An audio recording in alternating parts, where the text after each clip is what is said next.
when you recognize the distress and the difficulty and the hard times that people in this community and in this state and in this nation have when it comes to sexual violence, when it comes to domestic violence, when it comes to children that are violated. It is just a moment that you just have to stop and take a very deep breath and thank God and thank others who are willing to take the time and the effort and do something to try to curb.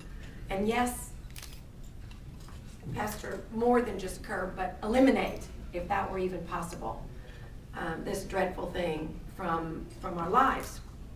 I have to tell you that when I was asked to take this award, and I certainly would never have turned Anita Perry down, but when I decided that I would agree to this, it was for a variety of reasons, and one of them is, obviously, it's not for me, it really is for the organization and for the entity and for the ability for them to be able to go around the state and raise money. It's a very, very worthy cause and a very important cause. I do what I do because I believe in it. I know most of you are from Plano and you know the story. I too went into the legislature, fat, dumb, and happy, thinking my issues were going to be education, Diane, since I was a teacher. I knew I would do economic development issues because I had been the mayor of Plano and had worked extensively on economic development back then, right, Jim Boswell? And a lot of other issues that I was very familiar with, intergovernmental relations, because you work with the different agencies and the different government levels of government. But I didn't really go into this in 1993 with the idea in mind that I'd become an expert in criminal justice. And unfortunately, most of you know the story of Ashley Stell, who was a precious 7-year-old girl who was on the park, Carpenter Park in Plano in 1993, Labor Day actually. A wonderful day for her. She and her brother and her family, they were at the park for a soccer tournament, and Ashley was snatched off the park and was molested and murdered. Turned this community upside down, inside out, in every which way you could possibly imagine.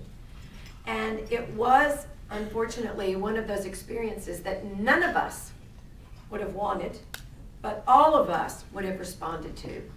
And without the help of all the organizations in this community, and then there were a few, but it was really, quite frankly, the Children's Advocacy Center, who had only been in existence for about 3 years, that worked diligently to make sure that we put into law. There were 12 bills that we had that became Ashley's laws that changed dramatically how this state dealt specifically with child molesters. Adjudication of child molesters, the trials, the victims themselves, and certainly the punishment, as you heard earlier.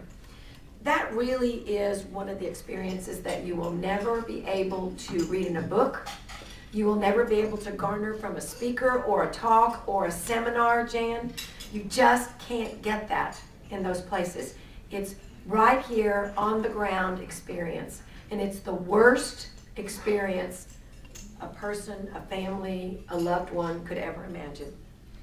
So that's how I started. And I have been an advocate for these who are less than able to do that for themselves for a very long time.